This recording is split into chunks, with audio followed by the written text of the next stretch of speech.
Record already? I'm recording already. Okay. Fantastic. Okay, let's go. This is episode 2 of the Deric and Haris podcast, or whatever you're going to call it. Today, we're going to talk a little bit about our journey leaving our jobs to go into business. Now, going into business, it's a very scary ordeal. You're going to forego your salary. You don't know what's next. You don't even know if you can make it. And most importantly, what's people going to think about you, right? They're going to judge you. They're going to be like, that stupid idea, that little idea won't work. That's what I got when I first started my very first business. That's what we're going to talk about today. But what do you think, Haris? Actually, can you share? It's a scary thing, right? There's no doubt about it because I had a job, and the security of getting a job is like pretty. It's a nice feeling, and quitting your job, it is a scary decision that you have to make. So I want to touch on what you've mentioned, that some people say that it won't work. Was there a time like really So people say? when I first started business, that was when I left my job in VC, right? So you got to imagine, let me set some context in place first. VC people are your type A guys, your alpha, investment banking, let's do deals, $1 million deals kind of thing. You come to me for money and I'll invest in you, back me. You're that kind of guy, right? They're like, I've studied so hard in your top tier MBA programs and I want to make it there. So when I left that side of my career and I went into startups where I was making 1,000 ringgit per month on a lucky month, right? And I was learning to code. I remember this guy, he looked at me dead in my eye. He was like, are you for real? Damn. Like, yeah, straight up. He just looked at me and he was like, are you for real? You have balls. So he said it it was a compliment, but in a sarcastic way. It's like, you have balls to do something so stupid, so ridiculously stupid, that kind of way, right? So for me, I took it, I was like, yep, I never want to be treated this way again. I'm gonna make sure that it does well. I'm gonna make sure that I end up in a better place. And I think that, in a way, fuels a lot of my drive that I have today. So sometimes, the people who kind of belittle you and the people who kind of looks down on you, don't ignore those people. Those people can be the fuel when the going gets hard. That's my opinion.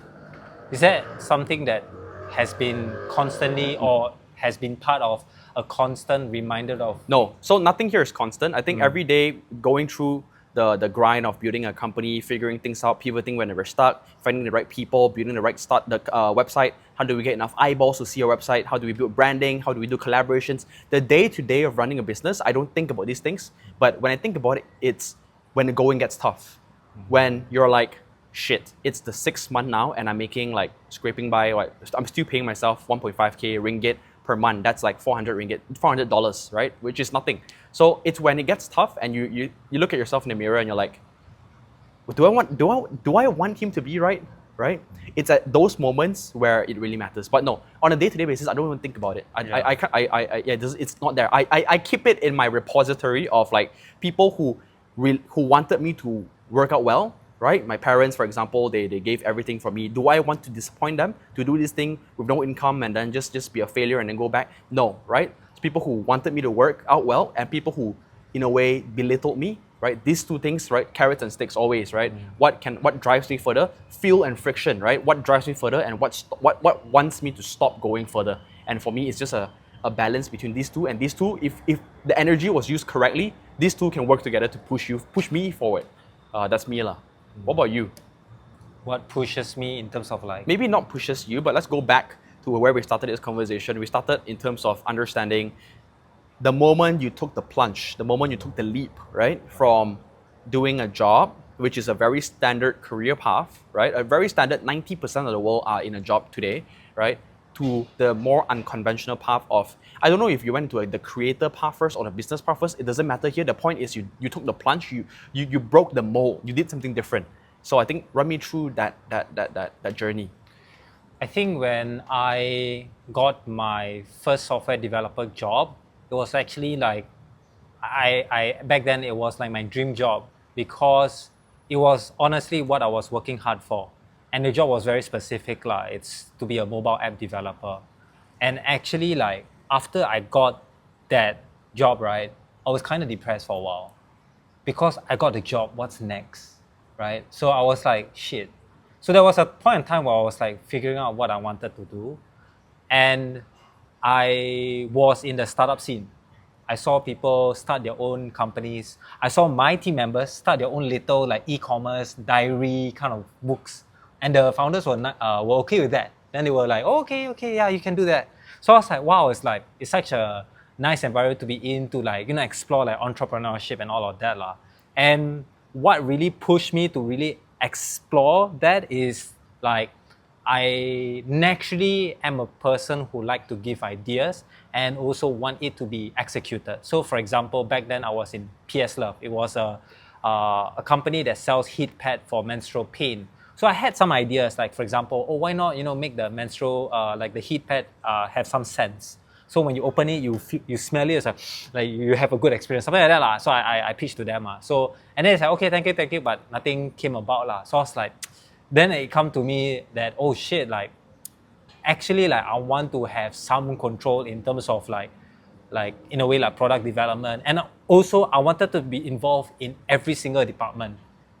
I want to be involved in marketing. I was happy when they were asking, okay, if you have any ideas in marketing, you can join us. I was in. Then also like sales wasn't like something that I was like exploring, but I think later on I realized I liked it lah. But like I want to be involved in everything and like seeing everything how it works. Then I was like, okay, I save enough money to maybe start my own thing, right? I can tell how much I save. I saved $15,000. And I was like, okay, I have this money, and I think I learned enough to maybe start my own thing. And then that's where I remembered, there was no particular day, to be honest lah. My founder or my ex-employer was overseas doing, a factory visit because they are like creating their own heat pads in China. Then we had a video call, and it was just like a one-on-one session. And then after he did a one-on-one, then I said to him like, his name is Caleb lah. Caleb, I got something to share. Like, okay. It's like, I was really shy, and it was really scary also because like, it's like, it's my first time I sing this kind of thing. I wanna like, quit. Yeah. And then he was so nice about it. It's like, okay, can, no worries. Do you have, what was the terms of condition? He was like more worried about the contract. It's like, I think you have 1 month, like notice, right? I think so. It's like, okay. So yeah, since you say now, just send me a letter or something. He didn't bother trying to keep you or anything? He didn't. He was like, he's like, oh, like, I think he asked me why. And I was like, I want to start my own thing lah. Cool. Yeah. And okay, then, so, that was my, Okay, that cool. Thanks for the story and building the context. But I think what can we learn from this? If someone was in your position, how many years ago was this? 7 years ago? Yeah. 7 years ago, right? If someone was in your position 7 years ago,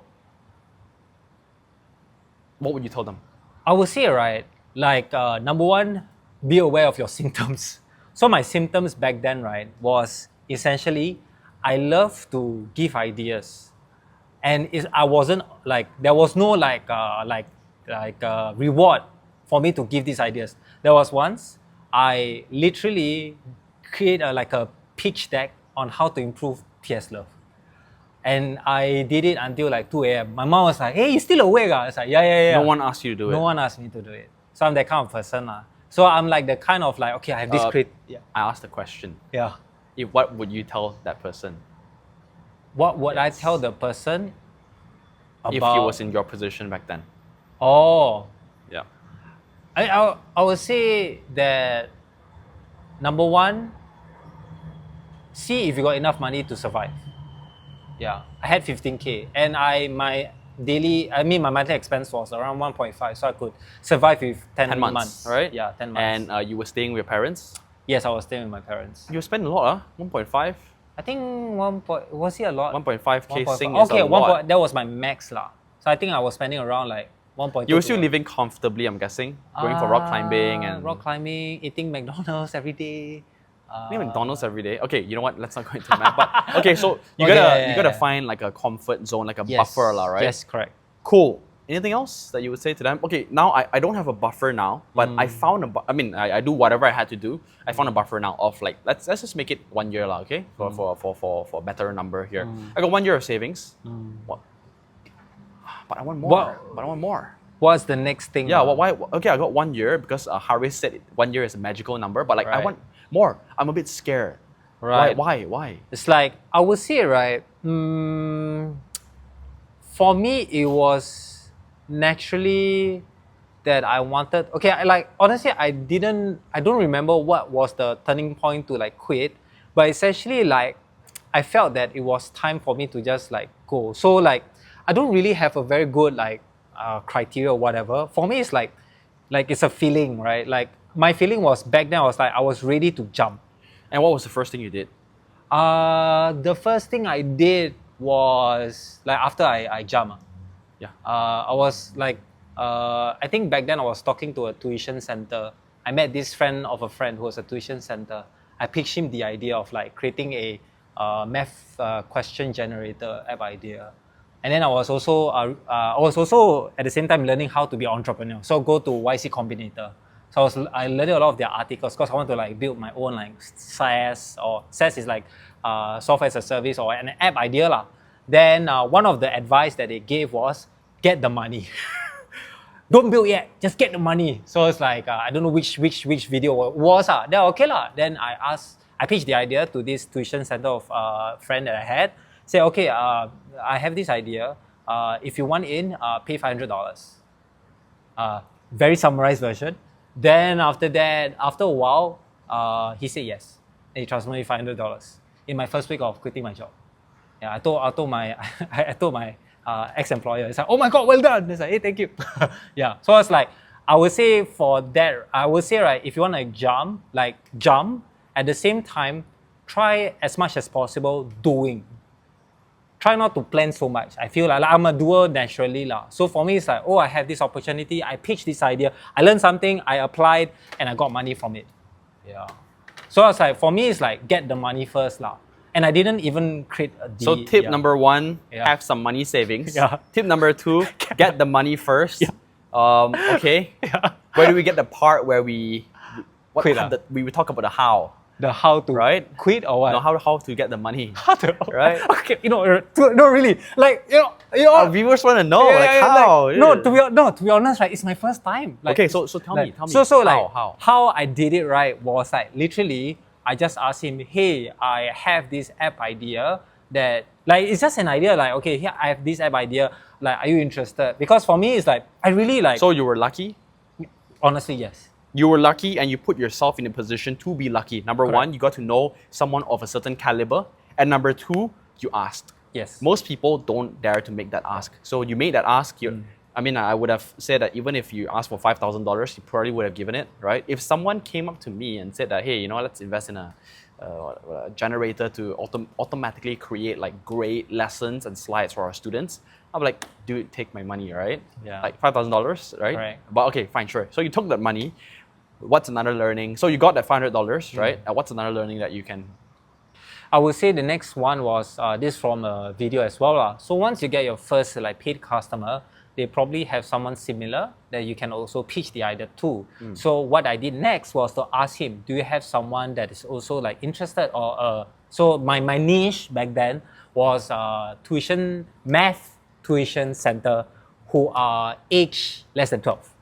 Yeah. Okay. So that's my niche. Basically, your assumption here is if you're able to solve a problem that a math tuition center with the age of under the age of 12 has, you can find 10 more with this same thing and you can sell this tool to all of them. Correct. Amazing. Yeah. So amazing. Thanks for sharing that. Do you have any more sharings or you want to move on? I would say that be uncomfortable. So I didn't stop at asking that. I went to do cold calling. Oh my God, I was so bad at cold calling. I like, hello, is this? I forgot. There was one cold call. Run me through your process. Where do you even get the contact to cold call? So I literally just Google Math Tuition Center Singapore, and then I see this bunch of like links, and then I went and to each page and see the number for these tuition centers. Okay. If I cannot find, I go Facebook and find it. Okay. So in a way, I'm creating a list of leads, qualified leads in essence, right? And then I just call them. I didn't have a script, but I just tried to pitch. Yeah. So number one is, like, to be honest, just get uncomfortable. I didn't have cold calling experience. Then I don't think I shared this. Second one, right, I went up to the tuition centers. Okay. And like go up there and just like try to like pitch my idea lah. But at the same time, door to door. Legit. I go up to them. Okay. But I was bad at it lah. I was very bad at it. So I didn't close anything except for my friend. Yeah. So it's like I like the difference between, I would say, an employee and a business person, right, starting out, is that an employee is like you're there, it's predictable. When you are starting your own business, it's unpredictable, right? So it's like, and you have to be comfortable in that unpredictable environment. So number one, you don't know how to do cold calls. It's uncomfortable, unpredictable. Number two is that I've never been to like door to door knock. It's uncomfortable, but I did it anyway as well. Yeah. So yeah, it's you have like once you try to do your own, I feel that you have to be comfortable being uncomfortable lah, and that's where growth is lah. In terms of like building your own business. Yeah. So hopefully, like you guys really, learn something here. Yeah. So yeah, that's about me. Yeah, man. So what about you, Derek? I think like you have a lot more interesting stories or learnings that you can share with our viewers. Like, what is the first thing that you did after you left your job that helped you start your first business? So unlike you, I didn't have a rapid start to my career. I didn't want to do business to begin with. I didn't leave with the idea of, I want to do business, let's go, right? I didn't have that. I left my career for another career. I left my career in finance to go into learning how to code first. So in my mind, I was like, okay, I want to build startups. I've seen success stories. I think I can tell this story again where I was really inspired by this guy, right? This guy was just a humble, simple guy that I met in a startup event. So he's probably in his late 20s, and he built this software, and he told me that he was making like 100,000 ringgit per month passively. Damn. Just from his web application that he built with his own two hands, right? So that story itself really inspired me, what he told me. And the best part, he told me I could do it too. He didn't go to a degree at all. Everything was self-taught. So after meeting this guy, I started to understand, like, hey, look, I never have I imagined a life where I could just build something with my own two hands and just launch it. I never imagined that, but this guy opened and planted that seed in me, and he told me, you can do it, right? So for me, the first step was, because of this realization, I now understand, hey, you can self-learn skills. And hey, look at the top 10 biggest companies in S&P 500 in the US. Top 10 companies are, think about it, right? Netflix, Apple, Microsoft, whatever, right? You name it, top 10 are tech companies. So what's the one thing in common among tech companies? Software, right? Mark Zuckerberg, at the age of 21 years old, right? He built a tech company himself without a uni degree. So I'm not Mark Zuckerberg, so I always thought it wasn't doable, but once this guy told me it was doable, I was like, shit, I'm all in, right? So I was like, okay, I had no business skills, I had no marketing skills, I had no tech skills. I was like, okay, how can I make myself super useful for a great business person, and I can partner with them so that they can work on the business and marketing side of things, and I focus on just the software side of things. So my first thing I did was literally, I just started learning the code. I even started when I was still in the job, right? In the job, during breaks, I was coding already. Nice. Right? In a job, right after work, I was coding. In the job, on the way back in the train, I had 1 hour ride to the work and back from the work, 1 hour each way. I was just listening to podcasts and listening to like people talking about their journey, learning how to code without a degree. So that really just planted the seed of, I can do it too, right? Because all these people I've been seeing and hearing from, they're all very mediocre people. They're just normal day-to-day people. They're not geniuses like Mark Zuckerberg, right? So which brought me to my learning journey. For me, the whole business thing, it just came naturally, really. Like, I needed money. One of my computer science friends found out that I was learning how to code, and he was like, hey, could you teach me, and could you help me with my interview that I'm doing next week? It was an algorithm challenge, so I was like, okay, let's do it. I helped him do it. I passed 2 out of 3 of their algorithm tests, and my friend was like, hey, could you coach me? So that's where I started making some small income, teaching one guy. Long story short, I don't want to ramble on for too long, but I eventually started coaching. He spread the word. I got more and more students from the computer science kind of niche, where they are all graduated with a CS degree, CS and IT, but they couldn't get a job. So I was there just to guide them on what they needed to learn. So back then I was learning Vue.js, I was learning some Express.js, I was doing a lot of algorithm, DOM manipulation, Tailwind CSS stuff. So I was teaching them, to really get a job, you need to stand out. Step 1 of doing this is actually building stuff, right? Just going to lecture halls and doing your exams, they don't really add any value to the workforce. What can you showcase? So I really got them very quickly to start building stuff, and within a few months, most of them got their jobs already, right? And that's when I really found out there's a niche here. I made money from coaching people, And then shortly after, I started getting software projects. I started getting work. People paid me. First project was 10K. The next project was around 100K. And then after that was 200K, all in the span of like 3 to 4 months.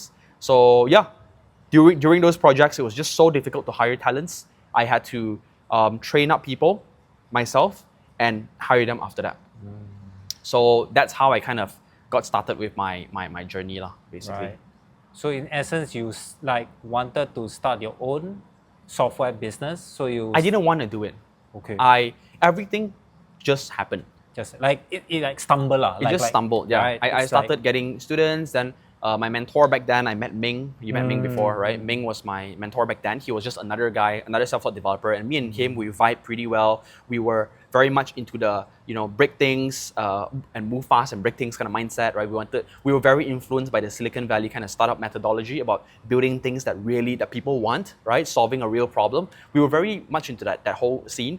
So we worked together and we started like a community of people learning to code together. And that was really how I started. Let's not go so far into where we got projects and all that, right? The first really cash flow coming in was a community of people where I was something like the champion, where I was sharing the idea of you can do it too. Any skills you want in your life, you're able to learn it up yourself. With most skills you want in life can be self-taught. That was the kind of mandate that I had. So I was doing a lot of content around that niche. We were making not a lot of money, but it was good enough to kind of pay the bills. Now, one person was paying around 300 ringgit per month. So in dollars, it's like less than $100 around there. Yeah. And we had like 30 people per month. So it was recurring 30 people every month and growing. Right. We were growing the community that way. Back then, a lot of people resonated with the message because they were all stuck in their jobs. A lot of them, 30 years old, 28 years old, 35 years old, it doesn't matter where they're from. I had people from engineering, people from fintech, I had people from like all sorts of industries, architecture, design. They all came together and I actually brought a group of people who were self-taught and I got them as like something like my visionaries, where all of us who were self-taught had a message to share to inspire others who were in the journey. Right. So in a way, like you stumble upon it and then you see more and more people like needing this coding education, and then you grew more and more, and then like people resonated as well. I think that's nice, like community driven. Yeah, community driven. It's not very like, it is very like, it seems when you say it seems very natural. It naturally happened. Do you feel like it felt like that? Yeah. Right? Yeah. It's just so organic. I think I was just posting our events online. People I don't know if you coming. know, but I actually stalked you since then also. Ah, really? Really. I saw the 300 ringgit per month kind of thing. Oh, no, really? I'm not kidding. Flutter. So you like thought all of this. I was like, yeah. Interesting. How are you gonna do this? I was we had a class for cybersecurity, for Flutter, for web development, for data analytics, for data science. So there was like a learning path for everybody. So depending on what kind of path you want to go on. Right. So in the end, we settled for web development because that was the most profitable route. And I felt like that was the easiest route to really get some form of monetizable success, right? So yeah, it was just really organic. We just posted online. It was like we spent a little bit on ads, like to be real. We did ads because we wanted some more people who were interested. Our first events were very empty, so we did ads. The first events were like 2 guys, 3 guys coming in. But I was like, I didn't care. I just did it anyways. Yeah. Then I started doing ads and more people came. And then with more people came, I had more pictures to share. I shared online. Then more and more people came. And it just became a community kind of thing. So like how, from this, right, what is the learning that you think you can share to the viewers here on this? Like, my learning would be stacking small wins. Don't think about the $1 million idea. Don't think about, I wanna, like Paul Graham from YC says, do things that don't scale. And that's his first lesson. And the second lesson is don't be default dead, be default alive. What do I mean by that? So in YC, there's a very famous saying called default dead and default alive. Is your startup default dead? Default dead means all things constant. If you don't do anything different, are you gonna die in a few years? That's default date. Most startups are default date. By default, they're gonna die. They're doomed to die because of the unit economics, because they didn't figure things out. It's only when they figured things out, they figured how to achieve product market fit, to get people want to use their product, to get more people to see their product and use it. It's only when they cracked some of the problems that they needed to solve, like the grid filters, before passing through one filter to go through another filter, before going from 1 million to 2 million, before going from 100K to 500K, you have to go through certain challenges in every businesses to overcome it. So just like me, before going from 0 to 1,000, 1,000 to 5,000, I have to go through certain challenges. So when I'm at a 0 revenue level, I shouldn't worry about the problems people are facing at a 1 million ringgit level. I should only worry about how can I get to my next milestone, which is 1,500 ringgit per month back then for me, because I told myself, if I don't do this now, the longer I wait, the opportunity cost will go higher. Opportunity cost is basically just, I could have been working in a job, making 5,000 ringgit per month, for example, right? But I chose to do this startup thing that it didn't pay me. So technically, every month I'm losing 5,000 ringgit. So for me, it's like, my opportunity cost will only go up with every single day that I wait. The more I waited, the opportunity cost of my salary would have been higher. So I'm like, if I want to do something, I gotta do it now. And that's why I told myself, okay, I'll just pay myself an entry-level salary, 1.5k ringgit. What can I do to achieve that level? And if I thought about it, 300 bucks per student, 5 students would have brought me there. So I just didn't think so much. I was like, I just did content, I did the lesson materials, I did events, I did some mini ads, I did shout-outs in groups. Basically, wherever there were the low-hanging fruits, I only focused on nothing but the low-hanging fruits with the eyes on the price of 1,500 ringgit per month, and that's it. So eventually, I got more than that. I think in the first batch, I achieved 5,000 ringgit, which is beautiful. So I spent like 500 ringgit for ads, and we made 5,000 ringgit. So I didn't even pay myself in the first few months. I just keep on rolling that revenue until we had a sizable chunk. I think I forgot how much we had. I think it was like around 40k in the bank. Then I started paying myself 1.5k ringgit per month. This was when I first started, like I don't know how many years ago. This was like 2022. Yeah. 2021. Yeah. 20, oh, that's 3 years ago. 2020 actually. Sorry. Okay, 4 years ago. Yeah. Yeah. So I think like small wins, I think helps a lot, because when you just started out, it's a lot of losing. I feel like a lot of losing. So like in a way, you have to motivate yourself lah. I feel like, cause it's not all wins, to be honest. Like we might share that it looks like it's all wins. But No, that's because that's the only thing that worked out, and that's why we're sharing that, right? The 99 things didn't work out, and I was just somehow lucky to find the one thing that has worked out. I'm not going to talk about the 99 things that didn't work out because it's just too many things, and I don't really remember now because we just keep learning. As long as you're learning every day, like my kind of mindset is like move fast, right? If you move fast and make mistakes fast, there's only 2 rules in my company, right? You make mistakes as fast as possible, and that's rule number 1. Rule number 2, don't repeat them, right? If you make mistakes and you don't repeat them, over time you're going to figure out a path that worked out, that didn't fail. And once you found that one path that didn't fail, okay, keep it safely and keep exploring what are some other more profitable paths that you can explore. That's how I kind of segmentize my brain lah, in terms of exploration and covering your base. Right. Yeah. I think after that, how do you think that? Because I feel that like the learnings from when you started out to now when you're stable is very different, right? So like, I don't know about what our viewers are now, but like I think generally at the start you gotta have to do lah, right? Do you agree? Like, let's not worry so much about the viewers. It's about us reflecting on our journey, right? This video is about how did we take the plunge, right? Because taking the plunge is always the toughest part, right? Would I know that I would have made 350k ringgit per month? I didn't expect this. I mean, I knew someday I would get somewhere. I know someday I'm gonna make it big, way bigger than what I'm at right now. I know it. I just know it. I see it because I know every single day, as long as you're improving every day and you don't make mistakes that they call it, what's the term called again?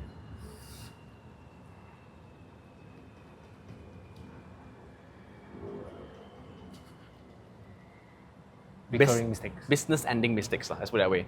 Like, second order consequence. No. It's like if I make a small mistake in this 10 ringgit ad, it doesn't affect me, right? But if I go all in and work with an influencer and I pay them like everything in my bank, hoping that will work out, and it didn't work out, I would have died, right? So if I continue improving every single day and I don't make this kind of like company ending, world ending mistakes, I could technically go on forever, right? Of course, it depends on the kind of game that you're playing. In my game, I'm in somewhat the service industry. I'm in somewhat the profitable money in today kind of industry. So it's like, if I'm able to maintain green every month and learn while I'm maintaining green and delegate and build systems and building assets that can continue building on top of each other instead of just doing operational work every single day, I'm learning and growing and maintaining green. At some point, this little asset I'm building will be so big that it's on its own, it's able to sell, which is where we got Sigma School today, right? When we started off, we had nothing. Now we have a freaking solid curriculum. We have a learning platform. We have 20 hiring partners. the beautiful part is we have 200 plus students. We have like 30 plus, 40 plus success stories of before and after, right? This guy went from 20-year-old guy who was working in 7-Eleven to now working in the US. We have success stories like this that are going to be there forever. We have like 200 reviews on Google, 5-star reviews, and like Cost Report, which is another review platform. We have so many reviews that these things, they stack on top of each other. I know that I don't need to rush to 100 reviews. If I could get 1 review a day, in a year, I would have 300 reviews. So these kind of things, for me, it's like, can I just stay default alive? Default alive meaning if all things constant, I am going to stay alive. Can I stay default alive while stacking assets every single day? If I can do this, right, then basically I won't die, right? Unless I want to start scaling and spend a lot of money on ads and all that, which is topic for another day. I think that might be my next level if I want to scale things to the next level, right? Yeah. So now we're at like 2M plus ringgit, right? If I want to go to 20M, I'm probably gonna have to do something that is different from what I'm doing today. Alright. But what I'm doing today, I'm comfortable, and I could make sure, most importantly, the team that I have now, they're happy, they're fulfilled, they're learning, and they are stable, right? They left their careers or whatever to come and join me. For me, my main priority is, can I make sure that they get the most out of their experience when they're with me? And if I can do that, I think I'm happy. And if I can help my students day by day, get transform lives, not just impact them a little bit here and there, but actually help them go from A to B, go from working in 7-Eleven to working in a software development job. If I can make this kind of real life objective transformations, I'm happy. Right. While making money. Thanks for selling Sigma School. So I didn't mention Sigma School, but yeah. Okay. It's there the whole time. Yeah. So I think going back to the topic of like learnings, right? Like I want to reflect back on when I joined Sigma School last year and how I think like it has changed over time. So I think one thing that I think I saw was an opportunity to structure, to create structure out of like like the business of it. So like for me, I naturally just see like, okay, I can do like structure thing, because I understand business will run, and at the same time, structure is something that maybe you or maybe a business will